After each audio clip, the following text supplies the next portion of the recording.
L'Organisation internationale du travail se journe à Kinshasa et pour sa première séance de travail avec le vice-premier ministre en charge de l'emploi, travail et prévoyance sociale, Willy Makiashi. Ils ont évoqué les questions sur l'emploi de jeunes. Regardez.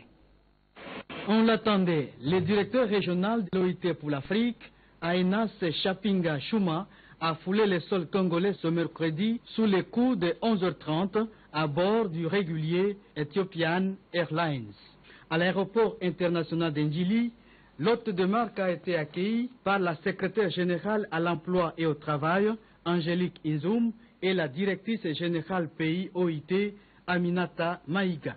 Je suis venu écouter les autorités de la RDC, pays post-conflit, et le monde du travail, a déclaré en substance le patron de l'OIT pour l'Afrique.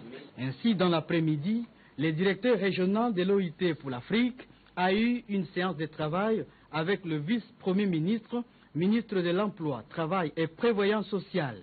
Willy Makiashi a brossé toute la politique du gouvernement en matière de l'emploi, surtout des jeunes. Les questions liées à la protection sociale et à l'amélioration du travail en RDC ont été également abordées. Le directeur régional de l'OIT pour l'Afrique a assuré le vice-premier ministre de l'accompagnement de son organisation dans la mise en œuvre de la politique nationale en matière de l'emploi. C'est dans ce cadre que l'OIT, à travers les BIT, entend organiser une série d'activités au cours de cette année 2015 avec le monde du travail congolais. Et de son côté, le ministre d'État en charge du budget poursuit avec la visite d'inspection de différentes directions de son ministère. Sur cette image, nous proposons la deuxième étape de sa visite qui a concerné 3 directions, parmi lesquelles la direction de paye. Marie-Chimène Kamoka nous en parle en détail. La deuxième étape de cette tournée a été consacrée à l'inspection de la direction du contrôle budgétaire. La direction de coordination informatique est entièrement réhabilitée et dotée de nouveaux équipements. Et ceci permettra la conversion du courant alternatif en courant continu pour les Katanga. Quant à la construction de la deuxième ligne Inga-Kinshasa, elle est exécutée à plus de 70%, constat de Louise Mungamesozi. La ministre du Portefeuille a également visité les sites de drague, la centrale Inga 1, le poste de dispersion ainsi que Inga 2 où les travaux sont en cours. Les sites où seront érigés Inga 3, 4, 5, 6, 7 et 8 ont constitué les points de chute de la visite de Louise Mungamesozi. À l'issue de cette visite, la ministre a eu une idée nette de l'état d'avancement des travaux auxquels le gouvernement accorde beaucoup d'importance. Elle a en outre rassuré l'équipe dirigeante de la SNEL ainsi que son personnel du soutien de son ministère en vue de permettre à la SNEL de matérialiser la révolution de la modernité prônée par le chef de l'État Joseph Kabila Kabange. Et c'est peut-être le début d'un rêve pour le réalisateur congolais Miché Sungu Kaninda. Son film Mantula a été retenu pour compétir au Festival panafricain de cinéma de Ouagadougou. Ce réalisateur congolais a été honoré par le ministre de la Culture et Arts, Baudouin Banzamou-Kalaï. Et de quelle manière? Lisette Mujinga nous en parle. C'est ce mercredi 24 février 2015 que le ministre de la Culture et Arts, Baudouin Banzamou-Kalaï Sungu, a procédé à la présentation d'un grand artiste réalisateur, Miché Sungu Kaninda, dont le film Mantula a été retenu pour la compétition officielle au Festival panafricain de cinéma de Ouagadougou, FESPACO.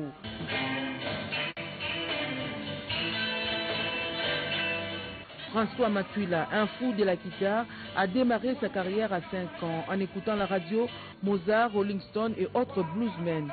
Plus tard, il s'est lancé dans une boîte de nuit Perruche Bleue pour des productions. Juste après, il est allé accompagner Grand Calais dans ses différentes productions au pays et Taboulay à l'Olympia.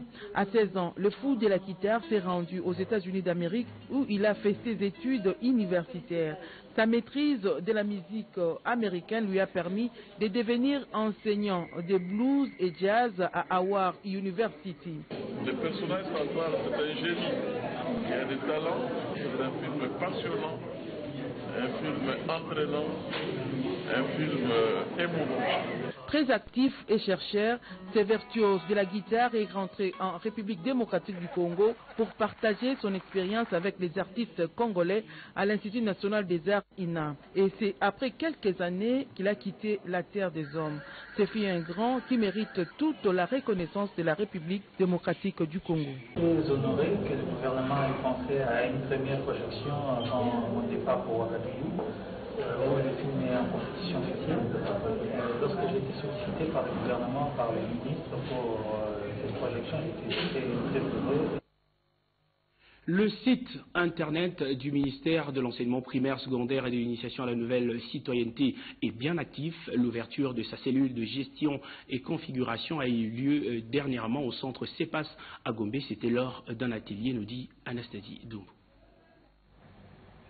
Le ministère de l'enseignement primaire, secondaire et initiation à la nouvelle citoyenneté vient de se doter d'une cellule de gestion des communications. C'est un jeune service mis en place par le ministre Maké Mwangu Famba qui a pour mission de mettre à la disposition de la population et du collectif enseignant toutes les informations du secteur. Un site internet a été lancé pour l'échange d'informations au niveau national et international par le directeur du cabinet représentant le ministre de l'EPSING, Maké Mwangu Famba, à cet atelier de 2 jours centré sur la cellule de gestion des communications et la configuration du site internet. Rappelons que c'est en 2007 que le sous-secteur de l'EPSING a lancé la publication sur le site internet des résultats de l'examen d'État. Elle permet au ministère d'être en mesure de contenir les documents de réforme, des données des études et des recherches à distance pour un accès facile pour la famille éducationnelle. Cette initiative du ministère de l'enseignement primaire, secondaire et initiation à la nouvelle citoyenneté est appuyée par l'UNESCO et la Banque mondiale.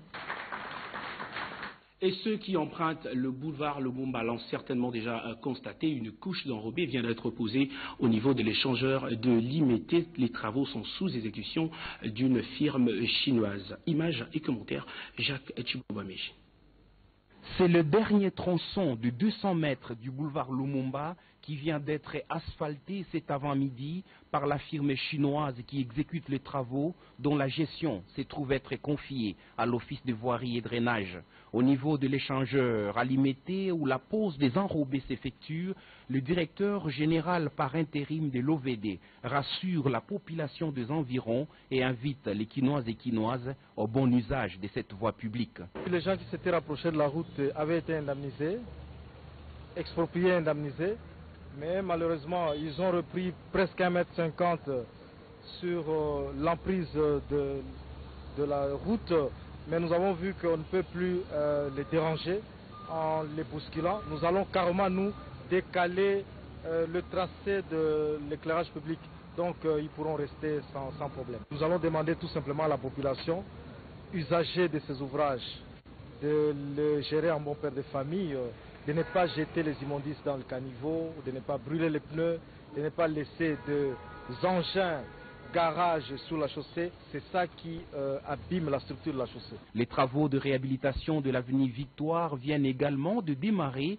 La première technique est celle de l'enrochement pour lutter contre les affaissements.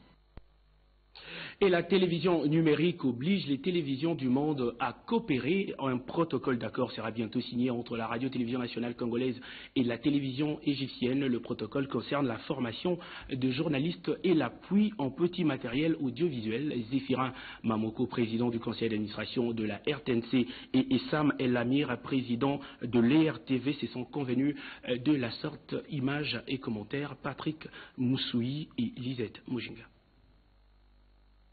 La coopération bilatérale entre la République arabe d'Égypte et la République démocratique du Congo va bientôt porter ses fruits dans les domaines de l'audiovisuel. Sur invitation du gouvernement égyptien, le président du conseil d'administration de la RTNC, Zéphirin Mamoko, s'est entretenu dernièrement au Caire, en Égypte, avec le président de la radio-TV égyptienne, Essam El Amir, sur les possibilités de mettre en place un cadre de collaboration et de partenariat dans les domaines audiovisuels entre la RTNC et RTV. À propos du protocole et la proposition, il va être signé et il va être plus de collaboration et de programmes.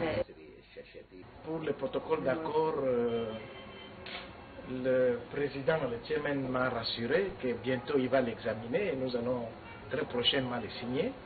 Il y aura échange de programmes, il y a une formation de journalistes et techniciens congolais ici. Et de temps en temps, dans des séminaires, vous savez que nous passons de l'analogie à la numérisation. Nous aurons l'assistance de la télévision égyptienne.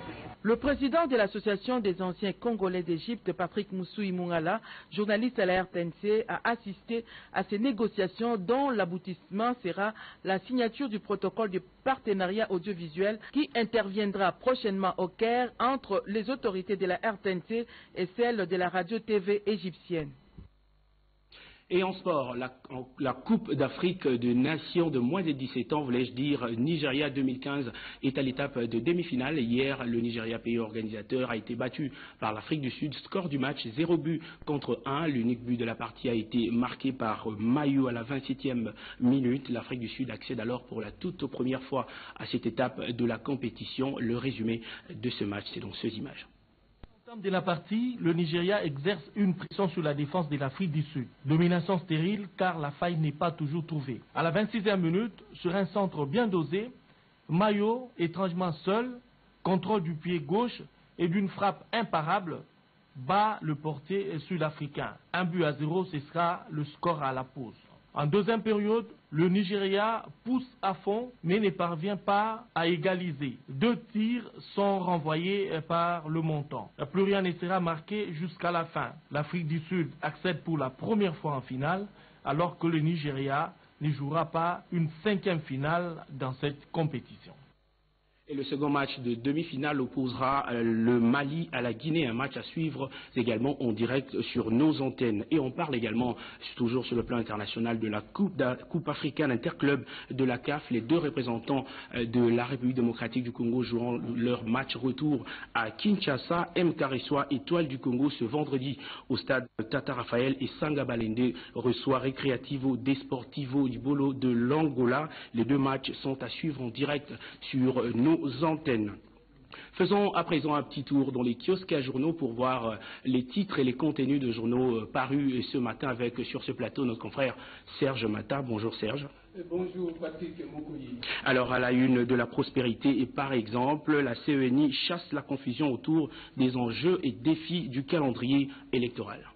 Conscient des enjeux et défis du calendrier global des élections, nous apprend la rédaction de la prospérité. Les rapporteurs adjoints de la CENI affirment qu'il n'y a pas de contraintes insurmontables car le gouvernement de la République démocratique du Congo ayant lui-même pris ses engagements au sérieux. C'est là pour la mise en œuvre précise l'avenir de son côté de toutes les activités qui découlent de ces 11 scrutins qui doit se passer, renchérir les mêmes quotidiens correctement en articulation de toutes ces contraintes, entendez par là, constitutionnelles, légales, techniques ainsi qu'opérationnelles. Patrick Mokoyi. Et puis Serge, le journal Le Maximum revient sur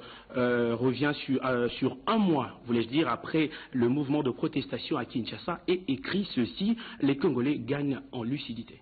C'est ce que nous découvrons en lisant donc ces journaux, les maximums, ces tri hebdomadaires donc qui attaquent avec des points d'interrogation, combien de morts et des blessés identifiés, combien également des biens publics ainsi que privés pillés. Le temps est venu, estime donc les journaux, les maximums pour ceux qui ont répondu positivement à l'appel des manipulateurs de l'air, exiger également des explications. Patrick.